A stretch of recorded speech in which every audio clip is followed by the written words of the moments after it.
So let's talk about manifesting success, especially when life feels intense, when everything seems to be shifting.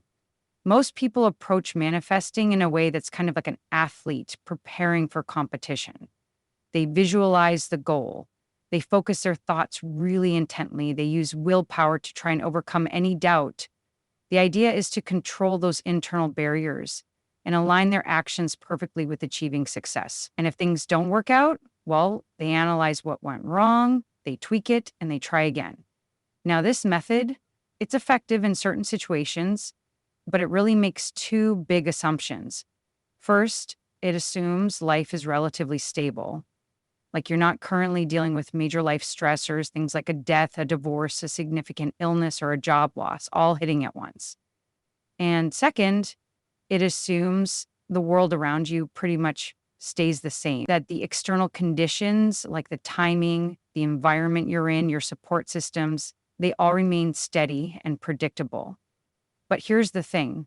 What happens when those assumptions go completely out the window? What happens if the world around you starts to transform rapidly? What if, in the midst of that, deep emotional wounds you thought were healed start resurfacing? What if multiple life stressors do hit you all at once? What if the external world begins to change in ways that profoundly impact you or your loved ones or the very foundation you stand on? How on earth do you manifest success during that kind of intense transformation when everything feels like it's in flux? Well, it requires a different approach, and it starts right here. Start with who you are. In the midst of chaos, you always have access to your essential self, that core part of you that is just being. And you don't need complicated rituals or deep meditations to find it, especially when you're stressed or overwhelmed. Simply try this. Place one hand over your heart and the other over your belly. Just pause. Breathe into that space and just feel your inner spark. Feel your presence, your simple beingness. Think of this as your home base. When life gets incredibly overwhelming, you can always return to this center, this calm point within you. Next, remember this. You are more intuitive than you realize. We all have an inner knowing. It's that intuition, that gut feeling, that whisper that often gets drowned out when our logic or our fear is shouting loudly. You don't actually need to build intuition like it's some muscle you don't have yet. You just need to practice stopping talking over it.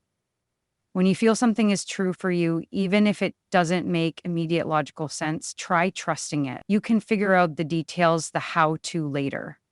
Like any skill, listening to that inner voice, that intuition, it improves significantly with time and practice. This is about empowering yourself by actually listening to your inner voice, even when it seems to contradict the loud, rational thoughts in your head. Now, manifesting in times of transformation, it's not a race. It's much more like a process, something organic, like baking bread or making a delicate pastry. This leads to the question, are you in or are you out? Sometimes the very best next step you can possibly take is to pause, to step back, to let things rise, to rest, to allow things to come together behind the scenes in ways you can't force. Take time to reflect, to integrate what's happening, or to simply heal.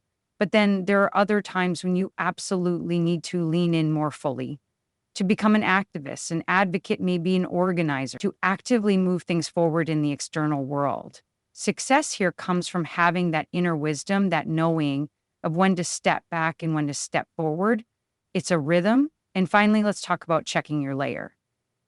It helps to realize that we live within multiple energetic layers simultaneously, all operating at different speeds and with different purposes. There's the world layer, things like the seasons, nature's cycles. There's the political layer, governance, laws, national and global systems. There's your lived layer, your daily life, your work, your relationships, your hobbies. And then there's your internal layer, your inner world, your emotions, your healing journey, your personal growth. These layers often clash or sometimes wonderfully support one another. The key to manifesting success during these times is aligning your manifesting efforts with the layer your specific project or goal actually lives in. If your goal is deeply internal, maybe it's about healing an old wound or cultivating more self-compassion, then for that specific goal, tune out the noise from the political layer or the world layer. It's not relevant to that layer of work. But if your goal is external, maybe it's launching a project out in the world, starting a movement, then don't get bogged down endlessly by internal doubts or global issues that aren't directly the focus of that external layer you're working in. Think of it like surfing. You're not trying to control all the waves out there in the ocean.